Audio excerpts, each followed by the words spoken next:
आज दुनिया भर के शेयर बाजारों पर निवेशकों की नजर रहेगी। अमेरिका और ग्रीनलैंड के बीच बढ़ते टकराव का असर जी हां वैश्विक बाजारों पर साफ तौर पर नजर आ रहा है। अमेरिकी शेयर बाजार में भारी बिकवाली देखने को मिल रही है, जहां पर डो जोन्स करीब 600 अंक टूट गया है। इस गिरावट से भारतीय निवेशकों को 10 लाख करोड़ रुपए से ज्यादा का नुकसान उठाना पड़ा है।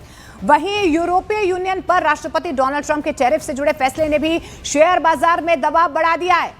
ट्रेड वॉर की आशंका के बीच निवेशक सतर्क हैं, अलर्ट मोड पर हैं। बाजार में उतार चढ़ाव बना रह सकता है, अनसर्टेनिटी बनी रह सकती है और यही वजह है कि लगातार दुनिया भर में जो बार बार ये ट्रंप की तरफ से टैरिफ की धमकी दी जा रही है, उसके बाद अनसर्टेनिटी नजर आ रही है। और घरेलू शेयर बाजारों में मंगलवार को लगातार दूसरे सेशन भी भारी गिरावट यहां पर देखने को मिली है। कमजोर ग्लोबल संकेतों और चौतरफा बिकवाली के दबाव में देश के प्रमुख सूचकांक सेंसेक्स और निफ्टी की बात कर लेते हैं तो तेज गिरावट के साथ बंद हुए हैं, जिसकी वजह से भारतीय निवेशकों के 10 लाख करोड़ रुपए डूब गए।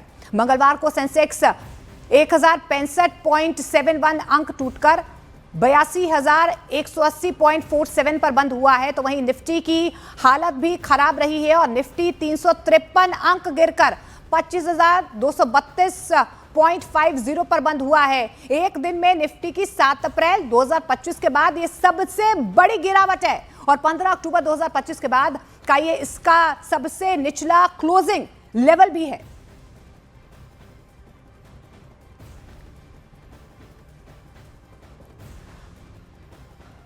और यतिन बोता न्यूज 18 इंडिया से हमारे साथ फिलहाल जुड़ रहे हैं। जो अनसर्टेनिटी बाजार में बनी हुई है और जिस तरीके से टैरिफ का असर देखा जा रहा है, यतिन आगे आने वाले वक्त में आपको बाजार किस तरीके से नजर आ रहा है, क्योंकि निवेशकों के मन में अभी भी कहीं ना कहीं संशय बरकरार है।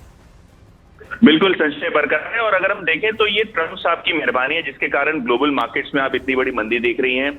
सबसे पहले अगर हम बात करें तो ये शुरू हुआ है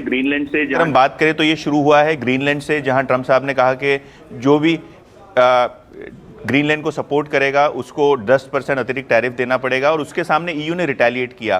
तो ये जो ट्रंप के टैरिफ्स हैं, जिस तरीके से जियोपॉलिटिकल चीज़ें बदल रही हैं तेज़ी से, कहीं ना कहीं बाजार को ये पसंद नहीं आ रहा है। येस्टरडे डाउ जोन्स का जो इंडेक्स है करीब 900 पॉइंट गिरा और अगर हम आज भारतीय बाजारों की बात करें, कल 400 पॉइंट निफ्टी नीचे और अभी भी आपको निफ्टी में लगभग 70-80 अंक की गिरावट देखने को मिल रही है। और ऑब्वियसली हम लोग कुछ ही दिन दूर हैं यूनियन बजट से भी, जहां कोई खास उम्मीदें बाजार नहीं लगा रहा है, क्योंकि जो जियोपॉलिटिकल इश्यूज हैं उसके कारण बजट पे भी इसका असर पड़ सकता है, ऐसा एक्सपर्ट्स मान रहे हैं। तो ब्रॉडली ये जो जियोपॉलिटिकल इश्यूज हैं, खास करके ट्रंप साहब के जो बयान हैं और ये लगातार बयानबाजी जो वो कर रहे हैं, उसके कारण शायद बाजार थोड़े बहुत स्पूक दिखाई पड़ रहे हैं।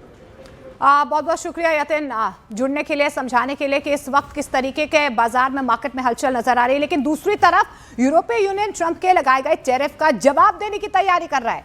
ईयू अमेरिका पर ट्रेड पाबंदियां लगाने पर गंभीरता से विचार कर रहा है और इसके लिए ईयू एक खास कानूनी हथियार के इस्तेमाल पर सोच विचार भी कर रहा है, जिसे अनौपचारिक तौर पर ट्रेड बाजूका कहा जाता है। देखिए, इसका मकसद उन देशों के खिलाफ कड़ा कदम उठाना है जो यूरोपीय देशों पर जबरदस्ती आर्थिक दबाव बनाने की कोशिश करते हैं। और इसी क्रम में वर्ल्ड इकोनॉमिक फोरम में फ्रांस के राष्ट्रपति इमैनुअल मैक्रोन ने अमेरिका की टैरिफ संबंधी धमकियों पर कहा है कि इस टैरिफ उद्देश्य से यूरोप को कमजोर और अधीन करना कहीं ना कहीं इसका मकसद है, फोकस है, लेकिन वो ऐसा होने नहीं देंगे।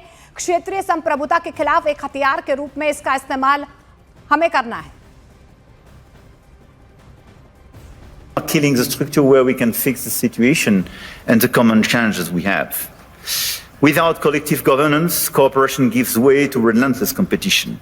Competition from the United States of America through trade agreements that undermine our export interests, demand maximum concessions, and openly aim to weaken and subordinate Europe, combined with an endless accumulation of new tariffs that are fundamentally unacceptable, even more so when they are used as leverage against territorial sovereignty.